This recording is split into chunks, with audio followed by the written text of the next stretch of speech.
What's up, people? It's your boy Fishing. I'm going to go over the roster, the full roster going into this season, down to damn near every single player. But if you like this video, man, subscribe, hit the like button. I appreciate y'all watching. Now, but let's start with the most important position on any team, the quarterback position. Now, Florida has a talented quarterback room. We saw Anthony Richardson and Emory Jones last year. The other part of the quarterback room, though, they have no college experience at all. So that's remained to be seen, but we're expecting Anthony Richardson to start this year. Let's be real. If you watched any of Anthony Richardson, we've only seen a small sample size against LSU and the other two FCS teams where he actually really played, and he flashed a lot against LSU. Georgia, not so much, but that defensive line didn't let him really do anything in that game. But let's be real. Anthony Richardson probably has one of the highest ceilings in all of college football at a quarterback position. Now, can he get there to be elite? We don't know that yet, but Anthony Richardson has an extremely high potential and a high ceiling as far as a quarterback goes. He's mobile, he's fast, he's big, he's quick, and he throws a really good ball. Like I said, we haven't seen very much of it, though. Emory Jones, on the other hand, I don't know if it was the system last year, the Dan Mullen giving up. I don't really know what it was. Emory Jones is talented, but he's just not. He just was not productive last year at all. The interceptions has to stop. That goes for Anthony too. Anthony threw 6 touchdowns, 5 interceptions throughout the whole year. Can't have that. I mean, you got to tone that down big time in the numbers. There's also a stat of Billy Napier's offense where Billy Napier he won most of his games at Louisiana because he did not turn the ball over. So hopefully that translates. We're going to see what happens there, but. Like I said, Anthony Richardson, a huge potential and to be an elite quarterback. So we're just going to have to wait and see if Billy Napier can pull that out of him and get the most out of his talent, because Anthony Richardson is extremely talented. All right, so now I'm going to kind of go down the list. Now, we're starting off with kind of the hopeful positives. We're going to get into the negatives too, though. But let's talk about the running backs and the offensive line. So we have 2 5-star running backs, Lingard and Bowman. These guys are extremely talented. They haven't played very much at all at Florida, but they have all the potential in the world to have amazing seasons this year, and we're going to have them again for another season. These should really be standout players. We have Naquan Wright also, had a really bad injury. We're going to see if he can kind of bounce back. A lot of players, when they go out for injury, they come back and they're just kind of not the same.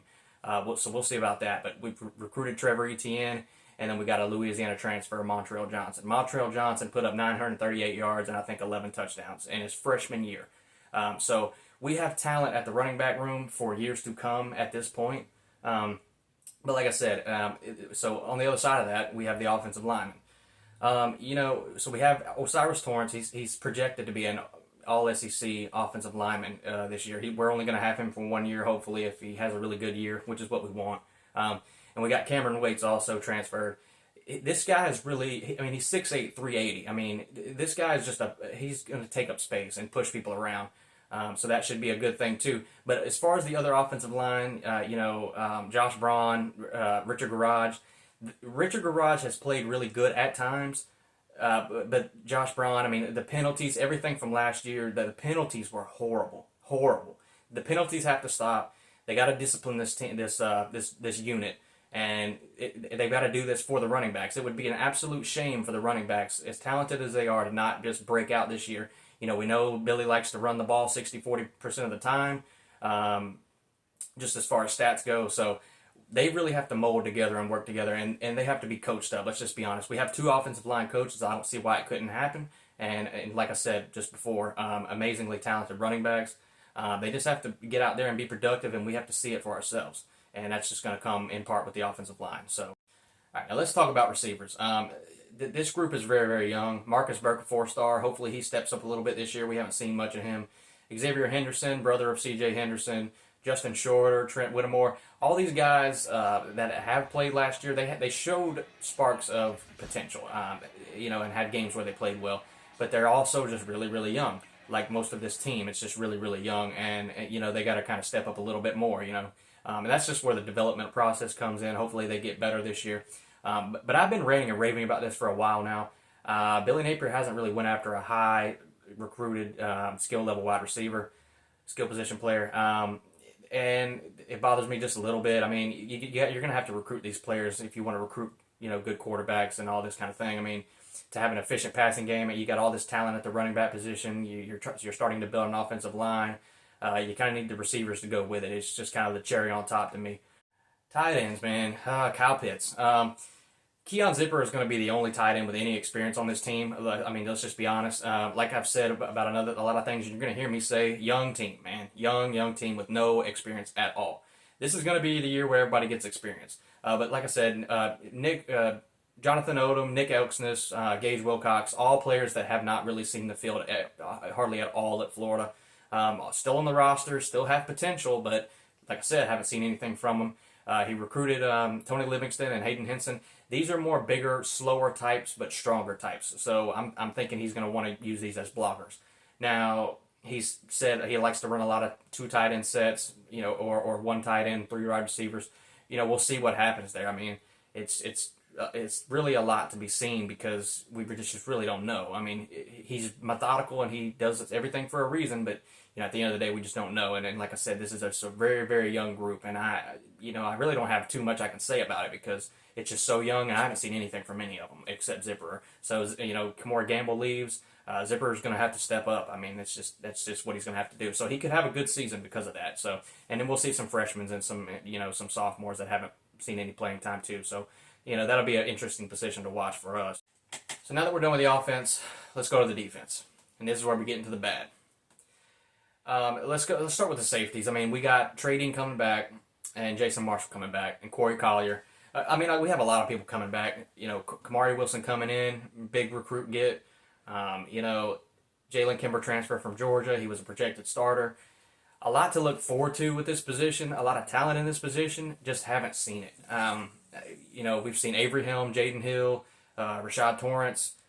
All have their ups and downs, but more than likely not really playing very well. And this isn't just last year. I mean, this is 2022. I mean, these players just weren't playing well. I don't know if they're just not talented as we think, or they just weren't coached right by Todd Grantham. I'm leaning toward the latter, but we still have to see this unit play good. Jason Marshall or Jalen Kimber is going to have to step up in Kyer Elam's spot. Kind of got to have a lockdown corner, and we've had that in C.J. Henderson. We've had that in Kyer Elam, and that's about 5 years worth of time. It's time for a new one. Somebody's going to have to step up, and Jason Marshall or Jalen Kimber is probably my bet for that to happen if it does happen. But as long as the unit plays better and just doesn't allow deep balls and every atrocity that we've seen in the past few years, I think we'll be okay. I mean, like I said, it's a talented group, and we're recruiting well in it. And in the 2023 recruiting class, I think there's 4 safeties in South Florida that are 5 stars. Got to get 2 of them. If you just let Georgia and Alabama have them, nothing will ever change. So that's going to be really the agenda for Billy Napier as far as the safety position goes. Just recruit. Florida has some of the most talented in-state recruits as far as cornerbacks, defensive backs, safeties, all that. They have some of the most talented players on defense in the state of Florida, and you got to keep them here. So that's just what we need to see going forward. Now for the scary part, we start to get into the bad. The linebacker core has been horrible also. Ventrell Miller and Jeremiah Moon, the 2 people coming back that we've had, the only people on the team with experience as far as except Amari Burney, but linebacker core has played horrible. Now we have Shamar James coming in, big recruit. He's supposed to, kind of step up a little bit. He'll get his experience this year. We'll see kind of what he's made of. But man, I mean, just not much here. Not much there. We got Scooby Williams. He was really highly recruited. I mean, we got Derek Wingo, 5-star linebacker. We haven't seen anything really from him either. A lot of things really in the dark as far as the linebacker goes. A lot that we need to see, a lot that we need to do, and a lot that we need to recruit. Losing Harold Perkins, just a real shot in the face. So that group in particular is probably one of it's probably the most concerning in my opinion on the whole entire team, the linebackers. All right, now defensive line. This is probably the thinnest position on this team, and the one that worries me the most. Gervon Dexter coming back, Desmond Watson coming back. Princely, Uman whatever his name is, he's coming back. Other than that, everybody's kind of fresh, all brand new. This is how you get the ball ran down your throat. I'm just going to be honest right here, and I hope it doesn't happen, but that's just what I see here. no experience. We've recruited at the position this year, not at an amazing level. 3 and 4 stars. Low level 3 and 4 stars. Unless Billy has something up his sleeve or Patrick Toney is the best defensive coordinator in the country, I don't see this defensive line playing very well at all this year. Not to say that it's going to be horrible. This is just my big worry, that teams are just going to run the ball down our throat. Gervon Dexter is really big, really good. Desmond Watson, huge. He fills a lot of gaps. He's kind of like a nose tackle, I guess, but he kind of plays on the outside. I'm just worried about this unit. I'm just worried about it. I think that recruiting for it will come alive in the years in the future, but it didn't this year. We didn't recruit that well at it, and I just don't think it's going to play well. And that's just my thoughts on it. We got players coming in, like I said, not anything crazy, nothing amazingly talented, nothing that's going to shock the world. We lose Zachary Carter.